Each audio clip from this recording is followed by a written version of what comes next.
Myopia progression is on the rise, becoming a serious global concern, particularly in Asia. Experts predict that by 2050, nearly 50% of the world's population could be affected. Early detection and proper treatment are crucial in managing myopia and unlocking the full potential of our patients. Myopia, commonly known as nearsightedness, occurs when the eye focuses the image in front of the retina instead of focusing on it.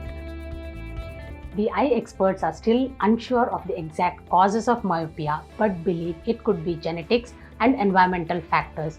Early diagnosis is vital in preventing its progression.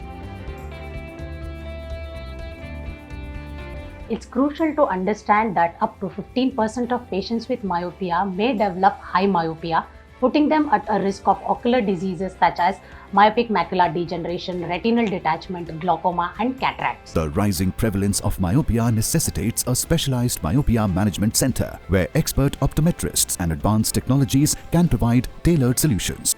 On this World Literacy Day, I would advise that you monitor your child's behavioral pattern, especially while viewing television, concentrating more on gadgets, keeping the study material close to the eye, decline in academic performance at school. If you notice any such changes, please contact your eye care practitioner.